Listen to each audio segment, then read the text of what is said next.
Vamos a iniciar con la segunda parte de la sesión 2.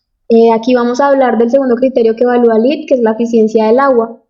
Para esta categoría, LEED evalúa la cantidad de agua que vamos a ahorrar o que vamos a consumir al exterior y al interior de la edificación. ¿Qué pasa? Que el impacto del uso del agua va más allá de cuánta agua se consume. Se trata de la cantidad de energía que se requiere para obtenerla. Esto lo podrá notar en las hidroeléctricas o en la planta de tratamiento de agua, y lo importante es que se busque opciones para reutilizar el agua, ya que la población está en crecimiento y se estima que para el 2030 se empiecen a agotar los recursos. Es por esto la importancia de tener un ahorro eficiente del agua. Bueno, entonces vamos a empezar hablando de las estrategias que nos define el LEED que debemos implementar hacia el exterior de nuestra edificación. ¿Qué debemos hacer? Un diseño de paisajismo. ¿De qué manera debemos implementar o utilizar plantas nativas? Estas crecen naturalmente en un área que han estado por muchísimos años. Las plantas nativas requieren menos agua, menos fertilizantes, menos control de plaga, y también entre sus beneficios está realizar un paisajismo con techos verdes, la gestión del agua lluvia, la restauración en zonas dañadas, espacios abiertos, la reducción del uso del agua para el exterior. ¿Qué pasa? Que si nosotros en nuestro proyecto vamos a utilizar plantas adaptadas, es necesario que revisemos que se desempeñan muy bien en el clima local, ya que si no es así, estas plantas podrían afectar la cantidad de agua que consume la tierra, y esto podría causar daños terribles para el suelo. ¿Cuáles son los modelos de paisajismo LEED? LEED nos dice que debemos implementar el cherry skipping. ¿Qué quiere decir esto? Esto es un tipo de paisajismo que reduce o elimina la necesidad de riego suplementario. Uno de los principios que tiene el cherry skipping es que se tiene una planificación y un diseño adecuado, un análisis y una mejora del suelo, una selección de las plantas apropiadas, unas zonas de césped práctico, una irrigación eficiente, un uso de cubiertas vegetales y un mantenimiento apropiado. ¿Vale? Entonces, el siguiente modelo de paisajismo LEED es el mulching o el mante agrícola. LEED nos dice que debemos implementar este mulching, ya que este mantiene la humedad del suelo al disminuir la evaporación y también disminuye el consumo del agua. ¿Qué pasa? Que algunos de estos materiales que se hacen para el mulching pueden ser orgánicos, como el compost, los residuos como el estiércol, hierbas, hojas, paja, el heno, las virutas de madera, etc. También, ¿qué nos dice LEED? Que debemos reducir la cantidad de césped y de monocultivos que utilizamos en nuestro proyecto, ya que el césped o el pasto lo que hace es agotar el recurso y los fertilizantes de la tierra, y esto podría ocasionar daños súper graves en el suelo. Ahora bien, ¿cuál es la segunda estrategia que nos indica LEED? Nos dice que debemos hacer una reducción de agua. ¿De qué manera? Con el riego por goteo. Este riego consiste en un sistema de microirrigación o riego localizado. Esto es una irrigación de baja presión que hace rocío, nebulización, vapor o goteo. Este sistema tiene un control de riego según las condiciones climáticas en las que vayamos a utilizarlo, y será necesario hacer una auditoría de agua cada 3 o 4 meses para verificar que sí se esté haciendo de la manera adecuada. ¿Vale? Otra de las estrategias que debemos implementar hacia el exterior es tener un buen mantenimiento del paisajismo. ¿Cómo? Con la elevación de podadoras, dejando bien los recortes del césped y manteniendo el sistema de riego muy bien establecido. Ahora bien, ¿cuál es la estrategia número 4 hacia el exterior? El uso de agua lluvias o el uso de aguas grises. ¿Qué pasa con el agua lluvia? Lo que debemos hacer es infiltrar el agua lluvia en el terreno y también desviar el agua lluvia de colectores urbanos. Esto nos va a permitir ganar entre 2 y 3 puntos para la certificación. ¿Cuáles son esas estrategias que debemos implementar para el uso eficiente de agua lluvia? Bueno, primero, hacer una recolección mediante cisternas, barriles, tanques de almacenamiento. Y segundo, mantener la permeabilidad de la parcela al máximo. ¿Qué quiere decir? Reduciendo la ocupación del edificio, manteniendo el suelo vegetal en la parcela, incorporando cubiertas ajardinadas. ¿Vale? Y para el uso de aguas grises, que son aguas residuales domésticas no tratadas, que no han entrado en ningún contacto con los residuos de sanitarios, pueden prevenir de bañeras, duchas, lavabos de baño, lavadoras y tinas de lavandería.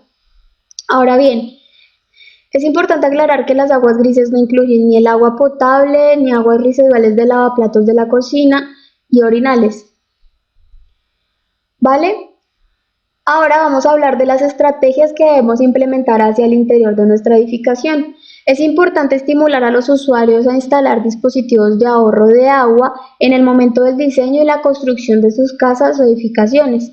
Los usuarios finales solo van a utilizar este tipo de dispositivos cuando conozcan las diferentes opciones de ahorro de agua y entiendan que a mediano o largo plazo estos dispositivos les pueden ahorrar dinero. ¿Vale? Entonces, LEED nos exige que por lo menos tengamos un 20% de ahorro al interior. ¿De qué manera podemos lograrlo? Con sanitarios de doble descarga, con sanitarios de alta eficiencia.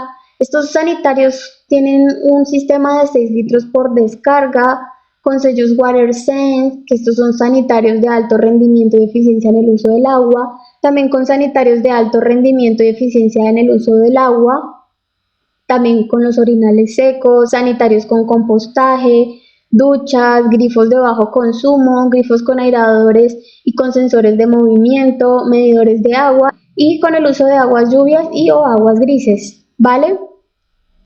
Cuando nosotros logramos ahorrar un 30% de agua al interior, podemos adquirir 2 puntos. Cuando ahorramos un 35% podemos adquirir 3 puntos y cuando ahorramos 40% adquirimos 4 puntos para la certificación, ¿vale?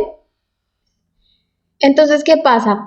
Que en LEED vamos a tener una línea base y una línea de diseño en nuestro proyecto. Lo más importante es buscar su mayor eficiencia. En LEED encontrarás un término llamado FTE, equivalente de tiempo completo, para calcular las líneas base de diseño y los valores en cada uno de los casos. El número de los ocupantes FTE se basa en un periodo de ocupación estándar de 8 horas.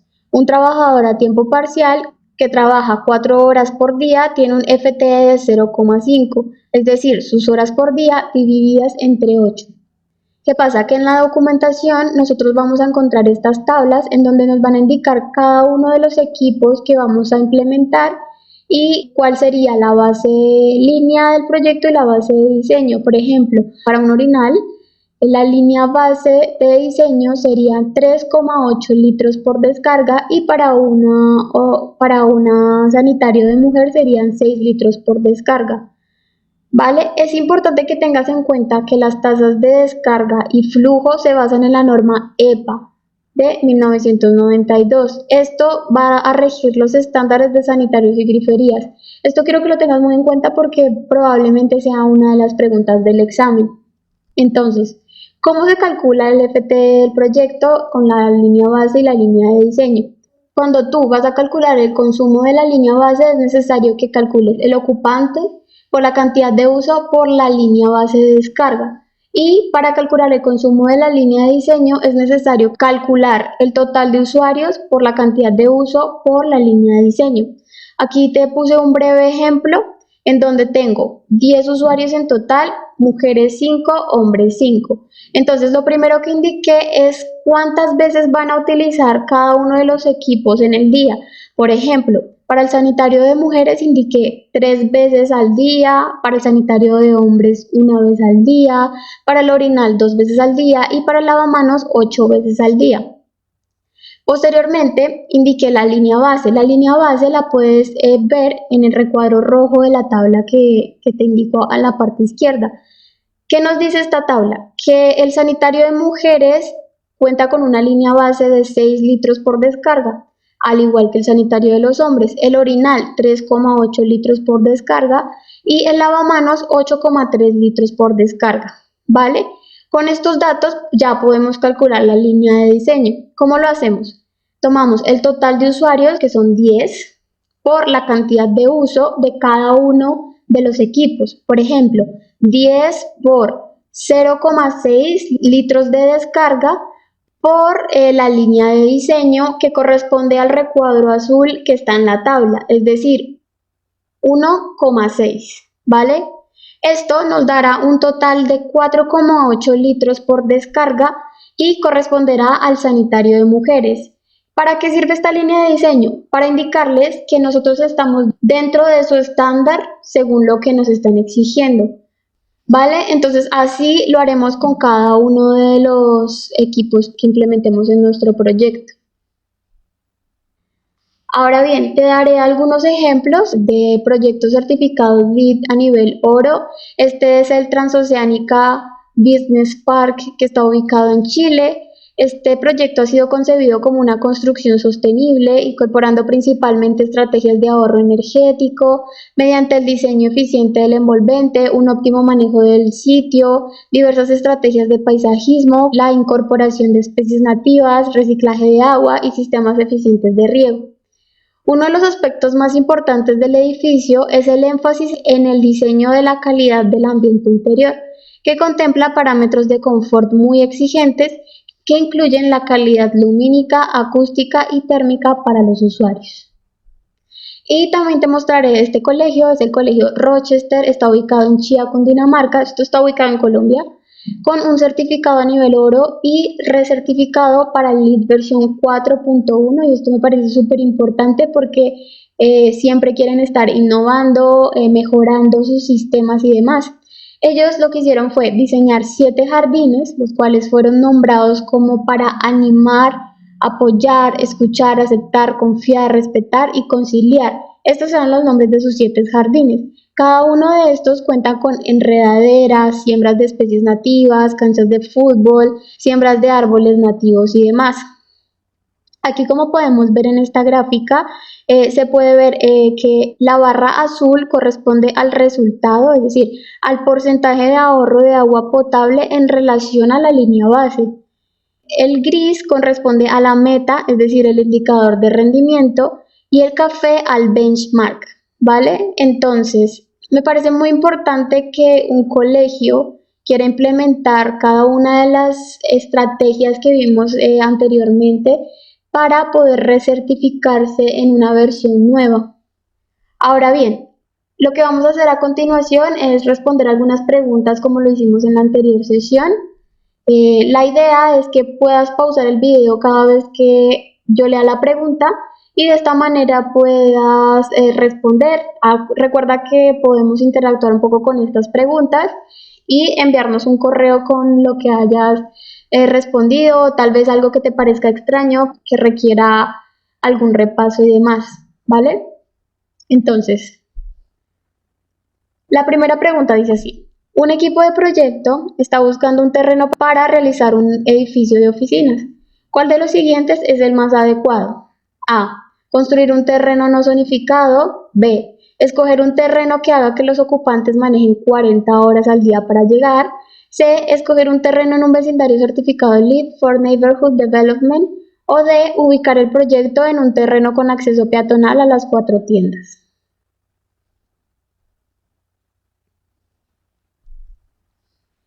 Y la respuesta es la C, escoger un terreno en un vecindario certificado LEED for Neighborhood Development. Recuerda que si vas a realizar un proyecto, por ejemplo, de comercio interior o de oficinas, en un proyecto que ya ha sido certificado, sería lo más adecuado, ya que la certificación sería mucho más fácil de obtener, ¿vale? Entonces, ¿cuál es la segunda pregunta? ¿Cuál de las siguientes opciones puede ayudar a incentivar a los ocupantes de un edificio a usar transportes alternativos? A. Usar pavimentos permeables para los estacionamientos. B. Reducir el número de estacionamientos para bicicletas. C. Compartir estacionamientos con 2 o 3 edificios de la manzana. O D. Reducir la cantidad de estacionamientos. Y la respuesta es reducir la cantidad de estacionamientos. Recuerda que entre menos estacionamientos tengamos, pues menos uso del vehículo tendremos. La siguiente pregunta es, ¿cuál no es un ejemplo de crecimiento inteligente? A. Desarrollo residencial en un sitio previamente desarrollado situado cerca a tiendas y escuelas. B. Diseño de un vecindario que tiene oficinas y tiendas a pocos pasos del transporte público. C, construir un sitio que esté lejos de infraestructura existente. O D, desarrollar comercios, oficinas y casas residenciales en un terreno que era una antigua estación de combustible. Y la respuesta es la C, construir un sitio que está lejos de infraestructura existente. Recuerda que la idea es tener una variedad de usos para nosotros poder tener un crecimiento inteligente. La siguiente pregunta es, ¿qué tipo de agua no se puede usar para irrigación del paisajismo? A, agua pluvial, B, agua potable, C, aguas negras y D, aguas grises. Y la respuesta es la C, claramente. Siguiente pregunta. Los aparatos sanitarios y griferías deben cumplir con ¿cuál estándar?